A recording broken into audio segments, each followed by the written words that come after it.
3, 2, 1. От обычного забега старт гонки героев отличает предельное волнение участников. Им предстоит не просто пробежать больше 10 километров трассы, самое сложное — преодолеть 23 препятствия. Проверить свои силы решились сотни человек. Алсу Маршина признается, вышла на старт в поиске новых ощущений. Когда ты мама двоих детей, у тебя как-то уже такая размеренная жизнь, хочется что-то такое, чтобы тебя встряхнуть, почувствовать, что тебе еще 18. Организаторы гонки приложили максимум усилий, чтобы каждый мог встряхнуться.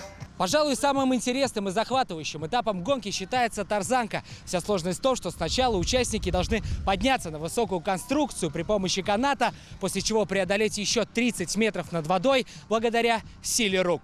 Участникам гонки героев приходилось не только ползать, бегать и плавать, но иногда даже падать. Такие неудачи только мотивировали участников. Скорость и время забега фиксировали специальные чипы на спортсменах. Остановиться для них значит проиграть. Отлично все. Тяжело. Я счастлив.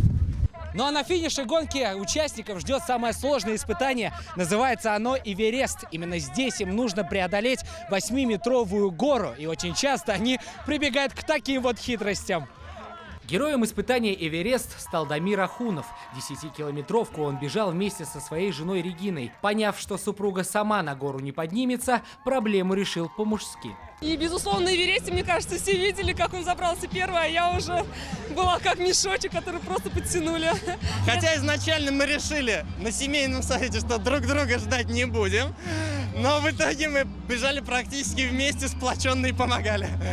Победителем гонки героев стал Камиль Загидулин. На то, чтобы преодолеть весь маршрут с препятствиями, молодому человеку потребовался 1 час и 34 секунды. Организаторы обещали, что уже в августе этого года подобные соревнования вновь соберут любителей здорового образа жизни. Сергей Хайдаров, Азат Самигуллин, ТНВ Казань.